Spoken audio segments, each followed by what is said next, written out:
So guys I hope you are doing well. I am Veer, welcome to study love family. तो कैसे हो दोस्तों, मैं आशा करता हूँ शानदार तरीके से आप लोग अपनी लाइफ को एंजॉय कर रहे हो, अपनी सेहत, फैमिली और पढ़ाई का ध्यान काफी अच्छे से रख रहे हो। लेक्चर आज का स्टार्ट करेंगे कुछ इंपॉर्टेंट डे के साथ में। इसके बाद में हम लोग आगे बढ़ेंगे, आज की इंपॉर्टेंट न्यूज देखेंगे, फिर वीडियो के एंड में आप लोगों से कुछ क्वेश्चन पूछूंगा। उसे ये पता चलेगा इस वीडियो को आप लोगों ने कितने अच्छे से सुना है या फिर सो रहे थे। और इसी के साथ में जो कल के क्वेश्चन आप लोगों से पूछे गए उनके आंसर भी आप लोगों को बताऊंगा। दूसरी सेंस में आप लोग बोल सकते हैं कि आप लोगों का रिवीजन भी कराऊंगा, ठीक है।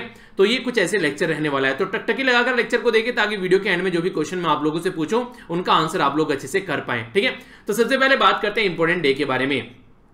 बात की जा रही है यहां पर वर्ल्ड रेबीज डे के बारे में। 28 सितंबर को ये डे सेलिब्रेट किया जाता है। ये बेसिकली रेबीज जो होती है उसके बारे में अवेयरनेस फैलाने की कोशिश करता है। सबसे पहले तो यहां पर ये बात करते हैं कि इसकी थीम क्या है। यहां पर ये थीम है एंड रेबीज कोलैबोरेटेड वैक्सीनेटेड, यानी कि एक तरीके से कोलैबोरेट करना है वैक्सीनेट करने के लिए, तभी हम लोग रेबीज की बीमारी को जो है वो एंड कर सकते हैं। आखिर ये क्यों हम लोग सेलिब्रेट करते हैं? क्योंकि ये जो डे है ये डेथ एनिवर्सरी है लुइस पास्चर। ये फ्रांस के केमिस्ट थे जिनके जो कि एक माइक्रोबायोलॉजिस्ट भी थे, जिनके द्वारा रेबीज की वैक्सीन बनाई गई थी। तो इन्हीं से रिलेटेड यहाँ पर ये बीमारी की जो बेसिकली सॉल्यूशन है वो इनके द्वारा निकाला गया। तो इन्हीं के नाम पर यहाँ पर वर्ल्ड रेबीज डे सेलिब्रेट किया जाता है। मोस्ट इफेक्टिव वे है प्रिवेंट द रेबीज, जो वैक्सीनेशन के थ्रू। ये जो बीमारी है कई तरीके जो जानवर होते हैं जैसे कुत्ते हो गए, ठीक है, बिल्ली वगैरह हो गए, इनके काटने से भी आप लोगों को ये बीमारी देखने को मिलती है। तो जो रेबीज है वो कई सारे जानवरों के काटने से हो जाती है। तो इसके बारे में आप लोग आइडिया रखिएगा। और कई बार आप लोगों ने अपनी सिटीज में देखा भी होगा जहां पर कई सारे पालतू कुत्ते पाए जाते हैं, वहां पर बोर्ड लगा देते हैं कि इन जानवरों से सावधान रहना, ठीक है।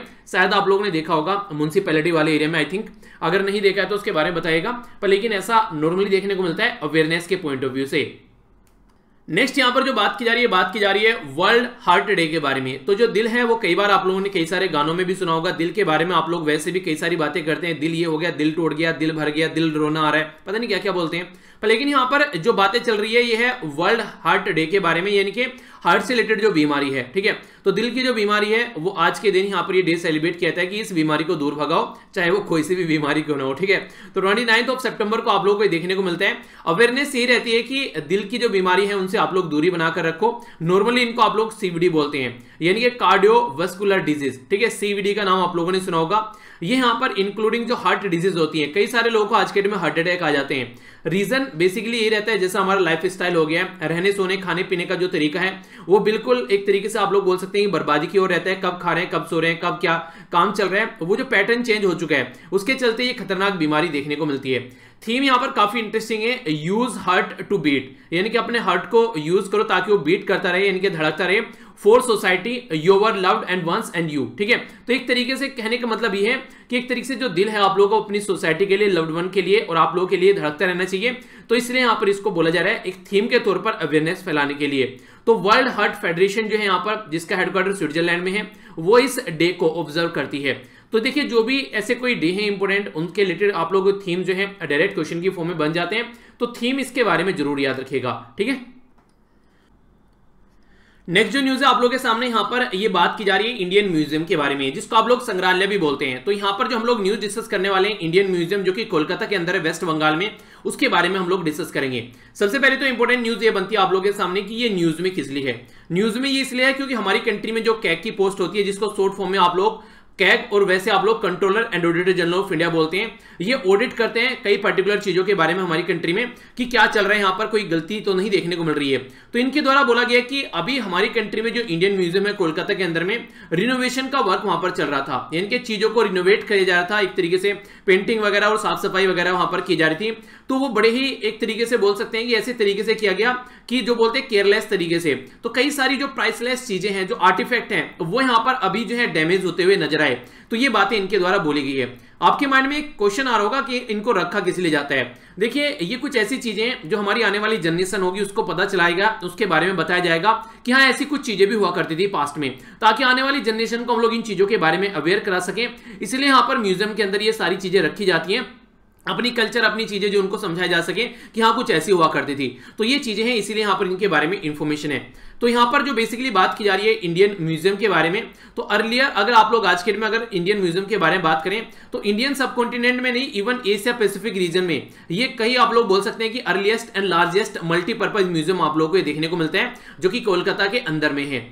दूसरी बात यहां पर ये एक तरीके से जो ये स्टार्ट किया गया था तो एशियाटिक सोसाइटी म्यूजियम के तौर पर यहां पर इसको स्टार्ट किया गया था, जिसको इंपीरियल म्यूजियम भी बोला जाता था, यानी कि अंग्रेजों के टाइम पर जो म्यूजियम था आप लोग ऐसे बोल सकते हैं। आगे फिर इसको शॉर्ट फॉर्म में या फिर जैसे बोलिए इंडियन फैमिलियर नाम रहे तो इसको हम लोगों ने इंडियन म्यूजियम बोल दिया गया। वैसे इसको मोर फैमिलियर लोकल एरिया में जो बोले जाते हैं यहां पर बोले जाते हैं यहां पर यह जादूघर या फिर अजीब घर, ठीक है। तो इसके नाम से भी इसको बोला जाता है, जो विजिटर होते हैं इसके नाम से भी इसको जानते हैं। जिसको स्टैब्लिश किया गया था 1814 में स्टैब्लिश किया गया था, इसलिए बोला कि सबसे पुराना आप लोग बोल सकते हैं अर्लीस्ट और लार्जेस्ट जो मल्टीपर्पज म्यूजियम है एशिया पैसिफिक वाले रीजन में, ना कि ओनली इन इंडिया में, क्योंकि 1814 में इसको बनाया गया था। तो डॉक्टर नथनेल वॉलिस जो यहां पर एशियाटिक सोसाइटी से कनेक्टेड, जिनकी अध्यक्षता में या फिर गाइडेंस में आप लोग बोलते हैं, इसको एस्टेब्लिश किया गया था। ये क्वेश्चन पास्ट में पूछा जा चुका है, तो ये क्वेश्चन थोड़ा ध्यान रखिएगा यहाँ पर इन डॉक्टर के बारे में कि किसके द्वारा एस्टेब्लिश किया गया था ये म्यूजियम 1814 में।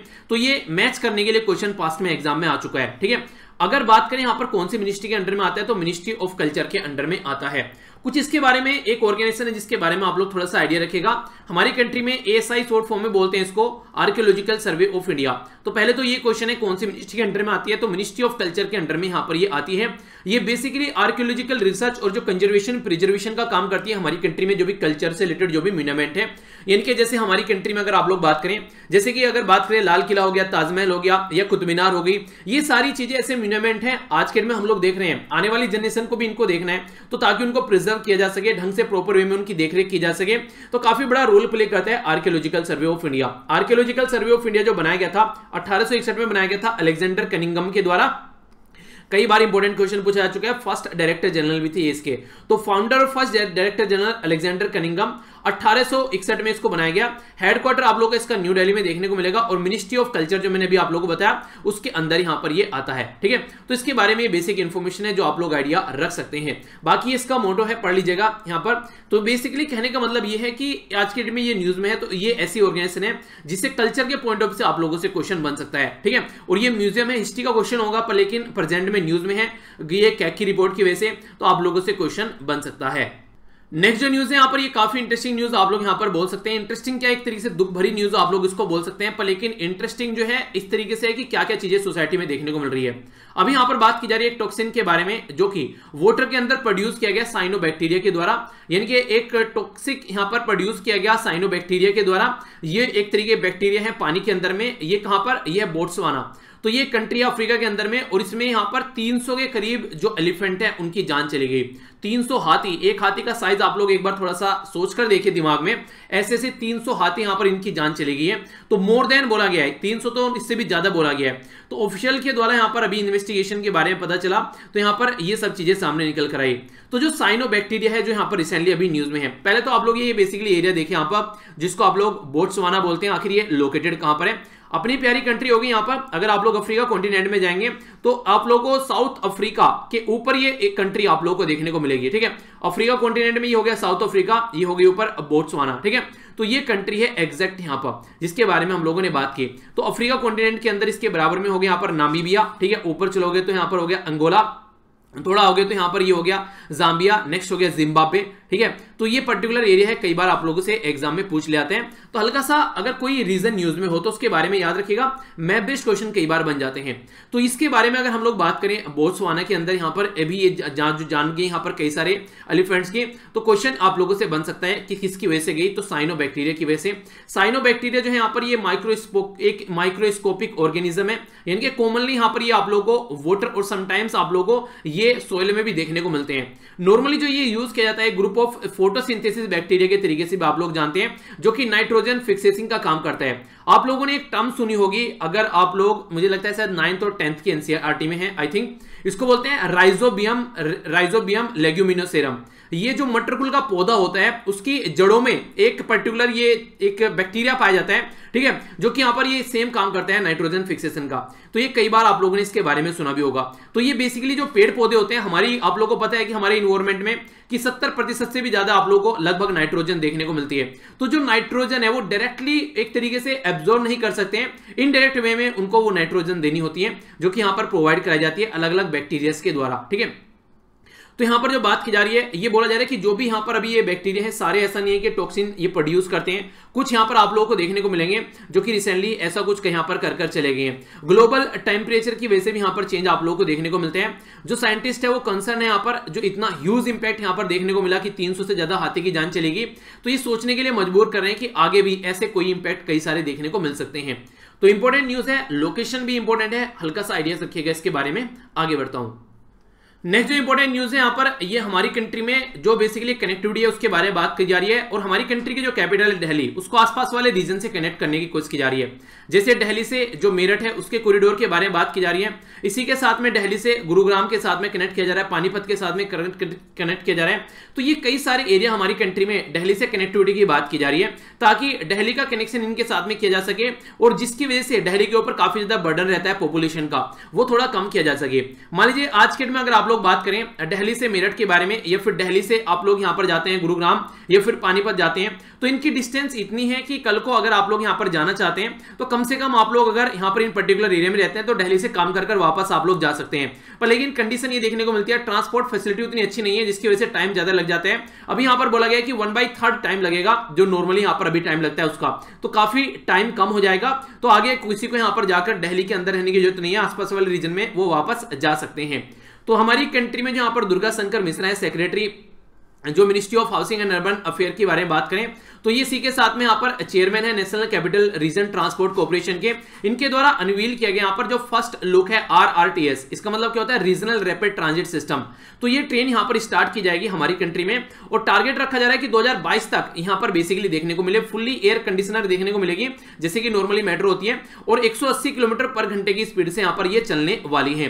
तो इंपॉर्टेंट है यहाँ पर दिल्ली, जैसे दिल्ली गाजियाबाद मेरठ कॉरिडोर बनाया जा रहा है, ठीक है। तो इसी तरीके से कई सारे कॉरिडोर यहाँ पर तैयार किए जा रहे हैं। तो ये बेसिकली एक तरीके से कई सारे रीजन आप लोग बोल सकते हैं। एक तो सबसे बड़ा रीजन ये होगा कि कनेक्टिविटी अच्छी बन जाएगी, कम्युनिकेशन सिस्टम अच्छा हो जाएगा। दूसरा, जो बर्डन है कैपिटल के ऊपर वो काफी कम होता हो आप लोगों को नजर आएगा। और जो ministry of housing and urban affair है गवर्नमेंट ऑफ इंडिया, उसके अध्यक्षता में, उसके अंडर में ये प्रोजेक्ट आप लोगों को देखने को मिल रहा है, ठीक है। तो अलग अलग ये एरिया के बारे में कौन सी मिनिस्ट्री काम कर रही है, तो इसके बारे में क्वेश्चन बने तो हल्का सा आइडिया रखिएगा। आगे बढ़ता हूं। नेक्स्ट जो इंपॉर्टेंट न्यूज यहां पर निकल कर आ रही है, ये है हमारी कंट्री में वन हॉर्न राइनोसोरस से रिलेटेड, जिसको राइनोज या फिर एक सिंग का गैंडा भी आप लोग बोलते हैं कई बार इसको। तो इसके बारे में बात की जा रही है। हमारी कंट्री के जो इन्वायरमेंट मिनिस्टर है प्रकाश जावड़ेकर साहब, उनके द्वारा यहां पर यह बताया गया है कि आज की डेट में हमारी कंट्री में largest number of one horn rhinos आप लोग को देखने को मिलेंगे वर्ल्ड में। वर्ल्ड में सबसे ज्यादा कहां पर पाए जाते हैं, हमारी कंट्री में लगभग 3000 के करीब इनकी संख्या देखने को मिलती है। आसाम, वेस्ट बंगाल और उत्तर प्रदेश ये सबसे बड़े राज्य हैं जहां पर आप लोगों को ये जो जानवर है देखने को मिलते हैं। तो किसके द्वारा, मिनिस्ट्री ऑफ एनवायरनमेंट के द्वारा यहां पर ये बातें बताई गई। नेशनल राइनोज कंजर्वेशन स्ट्रेटजी यहां पर लॉन्च की गई थी लास्ट ईयर, ताकि वन हॉर्न जो राइनोसोरस है उनको यहां पर कंजर्व किया जा सके, क्योंकि इनकी पोचिंग बड़ी देखने को मिलती है। आप लोगों को पता है कि यहां पर जो इनका जो सींग होता है, ये सींग जो है वो कई बार यहां पर जो पोचर होते हैं वो काट कर ले जाते हैं, ठीक है। तो इसीलिए यहां पर ये कई बार न्यूज में भी होते हैं। और आसाम के अंदर यहां पर आप लोगों को एक पर्टिकुलर नेशनल पार्क है जो इन्हीं के नाम से जाना जाता है, उसका नाम आप लोगों को बताना है कौन सा है वो यहां पर। तो कंजर्वेशन का जो वर्क है यहां पर ये काफी इंपॉर्टेंट है। यहां पर बेसिकली 5 ऑब्जेक्टिव यहां पर रखे गए हैं, जिसमें इंक्लूड कर रहे हैं कि स्ट्रेंथ करना है, कि प्रोटेक्शन कैसे करना है, ठीक है, एक्सपेंड करना है इनका जो एरिया है, रिसर्च और मॉनिटरिंग का काम करना है, ताकि इसी के साथ में एडुकेटली सस्टेनेबल फंडिंग भी की जा सके। तो बेसिक ये है कि कैसे हम लोग इनको कंजर्व कर सकते हैं। देखिए, जब भी मैं कोई ऐसी न्यूज पढ़ता हूं, बड़ी एक सोचने के लिए थोड़ा सा एक सेकंड के लिए एक तरीके से मजबूर हो जाता हूं कि एक टाइम ऐसा था कि इंसान जो थे वो इन जानवरों से अपने आप को प्रोटेक्ट करने के लिए हथियारों को इजाद कर रहे थे। जब जंगल में रहा करते थे हमारे पूर्वज, तो इस टाइम पर ऐसा था कि अपने आप को प्रोटेक्ट करते थे इन जानवरों से। आज की डेट में इंसान एक इतना खतरनाक जानवर हो चुका है कि इन जानवरों को इंसानों से प्रोटेक्ट करने की जरूरत यहां पर पड़ गई है। तो इससे समझ सकते हैं कि किस डायरेक्शन में हम लोग चल रहे हैं, ठीक है। चलिए, जो भी है, अगर आगे बात करते हैं यहां पर, तो बात की जा रही है यहां पर नेक्स्ट कि ये IUCN यानी कि जो इंटरनेशनल यूनियन फॉर कंजर्वेशन है, उसकी रेड लिस्ट में यहां पर आप लोगों को इंडेंजर्ड टू वनरेबल कैटेगरी में यहां पर आज के में ये देखने को मिलता है, ठीक है। तो ऐसे भी क्वेश्चन आप लोगों से बन जाते हैं। तो ये कुछ बेसिक इंफॉर्मेशन है इसके बारे में जो कि आप लोगों को पता होनी चाहिए। आगे बढ़ता हूं। नेक्स्ट जो इंपोर्टेंट न्यूज है यहाँ पर ये आप लोगों के सामने बात की जा रही है 55वां जो ज्ञानपीठ अवार्ड है उसके बारे में। ये अनाउंस किया गया यहाँ पर बेसिकली जो दिया जा रहा है अभी यहाँ पर 2019 के लिए। तो ये काफी इंपोर्टेंट पोएट को दिया गया है। पहले तो ये पोएट है, नाम है इनका अखितम अच्युतम नामभूतेरी। तो ये इंपॉर्टेंट पर्सनैलिटी है क्योंकि छठे राइटर हैं जो कि मलयालम लैंग्वेज से रिलेटेड है यहाँ पर, जिनको ये अवार्ड दिया गया है। ज्ञानपीठ अवार्ड के बारे में कई बार इंटरेस्टिंग क्वेश्चन पूछ ले जाते हैं कि अब की बार किस लैंग्वेज को दिया गया है, ठीक है। तो ऐसे क्वेश्चन आप लोगों से कई बार बन जाते हैं। तो अब की बार जो दिया गया है मलयालम लैंग्वेज को दिया गया है। अच्छा, मलयालम लैंग्वेज हमारी कंट्री में मेनली किस राज्य से कनेक्टेड है, जिसके बारे में नॉर्मली आप लोगों ने कहते हैं बेसिकली जानते हैं कि हाँ इस राज्य में देखने को मिलती है। तो ज्ञानपीठ जो अवार्ड है हमारी कंट्री में इंडियन लिटरेरी अवार्ड है जो कि एनुअली प्रेजेंट किया जाता है। भारतीय ज्ञानपीठ जो हमारी कंट्री में जो एक ऑर्गेनाइजेशन है बेसिकली इसको प्रोड्यूस करती है। और ये जो बेसिकली यहाँ पर प्रोड्यूस किया जाता है, ये जो 8th शेड्यूल है हमारी कंट्री में जिसमें जो लैंग्वेज है उससे रिलेटेड यहाँ पर और प्लस इंग्लिश, मतलब कहने का क्या हो गया 8वें शेड्यूल में हमारी कंट्री में 22 लैंग्वेज है। 22 लैंग्वेज प्लस 1 इंग्लिश को ऐड कर यहाँ पर टोटल जो लैंग्वेज हो गई है 23 लैंग्वेज में यहां पर ये अवार्ड दिया जाता है। पहले तो इंपॉर्टेंट ये बात याद रखेगा। दूसरा ये याद रखेगा कि ये पोस्टुमसली नहीं दिया जाता है। पोस्टुमसली मतलब अगर किसी पर्टिकुलर पर्सन की जान चली जाती है उसके बाद ये अवार्ड दिया जाए तो पोस्टुमसली ये अवार्ड नहीं दिया जाता है। तो ये भी एक इंपॉर्टेंट जो है आप लोग इसके बारे में याद रखेगा। फर्स्ट जो अवार्ड था वो 1965 में दिया गया था। अभी लेटेस्ट अवार्ड जो यहां पर दिया गया है ये 2019 में ये अवार्ड दिया गया है। अगर आप लोगों से कुछ बातें मैं आप लोगों से बोलूं इसके बारे में कि इससे पहले यानी कि 2018 में किसको दिया गया था, तो ये दिया गया था यहाँ पर अमिताभ घोष। तो अमिताभ घोष को दिया गया था यहाँ पर जो कि इंग्लिश के राइटर है, वो 54वां अवार्ड था, ठीक है। इसके साथ में 53वां अवार्ड किसको दिया गया था ये आप लोग बताइए और कौन सी लैंग्वेज के लिए था। तो कई बार क्वेश्चन जैसे मलयालम में सिक्स्थ राइटर है जिनको यहाँ पर ये मिला है, तो ये याद रखिएगा, इसके बारे में कई बार न्यूज में होता है। और इसलिए भी यहाँ पर क्वेश्चन बन सकता है कोविड-19 की वजह से यहाँ पर डिले हो गई अवार्ड सेरेमनी, जिसके चलते यहाँ पर ये कंडीशन देखने को मिलती है। तो भारतीय जो ज्ञानपीठ है यहाँ पर लिटरेरी रिसर्च ऑर्गेनाइजेशन, इसके द्वारा ये अवार्ड दिया जाता है। ये आउटस्टैंडिंग कंट्रीब्यूशन जो लिटरेसी के फील्ड में रहता है उसके लिए अवार्ड दिया जाता है। इंडियन राइटर जो है Indian language including 8th schedule language plus English, ठीक है। तो ये याद रखना, यानी कि 8th शेड्यूल में 22 लैंग्वेज है प्लस इंग्लिश। तो क्वेश्चन ये भी बन सकते हैं कि ये जो अवार्ड है 23 लैंग्वेज के लिए दिया जाता है, या फिर बोल देंगे ये अवार्ड जो है ओनली 8th शेड्यूल की लैंग्वेज के लिए दिया जाता है, नहीं इंग्लिश भी इसमें इंक्लूडेड है। याद रखना, क्वेश्चन बन चुका है पास्ट में भी। 11 लाख रुपीस प्लस ब्रोंज की जो रिप्लिका होती है ये यहां पर दी जाती है सरस्वती की, जो कि हिंदू गॉडेस है, जो कि नॉलेज और विजडम की यहां पर प्रतीक मानी जाती है, ठीक है।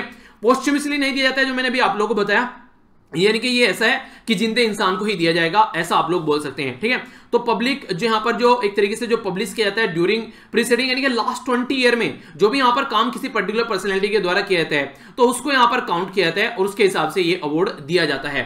तो important personality, important award, important award हो गया, कौन से नंबर का अवार्ड है, ये तमाम क्वेश्चन आप लोगों से एग्जाम में पूछे जाएं, तो कंफ्यूजन मत लाइएगा, माइंड में एकदम क्लियर होना चाहिए। आगे बढ़ता हूं। नेक्स्ट जो इंपॉर्टेंट न्यूज है ये खासकर जो पर्सन विद डिसेबिलिटी है उससे रिलेटेड न्यूज है और कई बार क्वेश्चन आप लोगों से पूछे जा सकते हैं। हमारी कंट्री में कई सारे आप लोगों को स्टेडियम देखने को मिल जाएंगे जहां पर एक फुल जो बॉडी है पर्सन, एक तरीके से अच्छे से जो हष्टपुष्ट इंसान है उसके लिए सारी फैसिलिटी देखने को मिलेगी। पर जब हम लोग बात करते हैं पर्सन विद डिसेबिलिटी के बारे में, दिव्यांगजन के बारे में, उनके लिए नॉर्मली फैसिलिटी देखने को नहीं मिलती थी। तो centre for disability sport at Gwalior Madhya Pradesh में देखने को मिल रहे हैं। तो ये हमारी कंट्री में फर्स्ट अपने तरीका सेंटर बोला गया है, जो कि यहां पर ये बोली जा रही है department of empowerment person with disability, तो इसके द्वारा ऑर्गेनाइज कराया जा रहा है और ये ministry of social justice and empowerment के अंडर में आता है।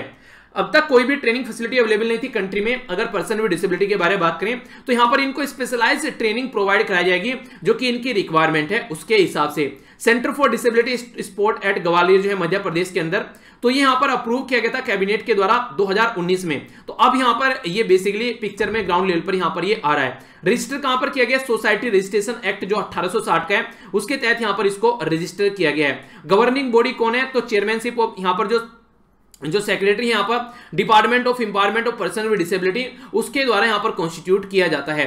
तो बेसिकली सबसे बड़ी बात यहाँ पर ये हो गई कि फर्स्ट टाइम अगर कंट्री में कहीं पर कुछ हो रहा है और वो भी एक ऐसे सेक्शन के लिए जिस पे अलग से फोकस देने की जरूरत है पर्सन विद डिसेबिलिटी के लिए, तो डायरेक्ट क्वेश्चन आप लोगों से बन जाएंगे कौन सी मिनिस्ट्री काम कर रही है, कहां पर बनाया गया है, किस पर्पज से लिए बनाया गया है। तो ये तमाम क्वेश्चन घुमा फिराकर आप लोगों से यहाँ पर पूछ लिए जाते हैं, ठीक है। तो ये था टोटल आज का डिस्कशन। मैं आशा करता हूं कि आप लोगों ने इसको एंजॉय किया होगा। तो हम लोगों ने सबसे पहले यहां पर बात की वर्ल्ड रेबीज डे के बारे में, नेक्स्ट हम लोगों ने यहां पर बात की वर्ल्ड हार्ट डे के बारे में, इसी के साथ में इंपॉर्टेंट कई सारी हम लोगों ने न्यूज देखी। एक एक कर देख लेते हैं। सबसे पहले हम लोगों ने म्यूजियम के बारे में जाना और इसी के साथ में एक इंपॉर्टेंट ऑर्गेनाइजेशन जो कि archaeological survey of India detail में समझा। यहां पर हम लोगों ने बोट्सवाना के अंदर क्या चल रहा है वो हम लोगों ने जाना, क्या सिचुएशन है। इसी के साथ में हम लोगों ने यहां पर समझा कि हमारी कंट्री में जो रैपिड ट्रेन चलाई जा रही है उसको देखते हैं किस तरीके से चीजों को सुधारा जाएगा। नेक्स्ट हम लोगों ने इंपॉर्टेंट न्यूज जानी यहां पर जो कि आप लोगों के सामने थी। इसी के साथ में वन हॉर्न राइनो से रिलेटेड इंफॉर्मेशन आप लोगों को यहां पर देखने को मिली जो कि इंपॉर्टेंट थी। और इसी के साथ में ज्ञानपीठ अवार्ड के बारे में हम लोग को जानने को मिला डिटेल में।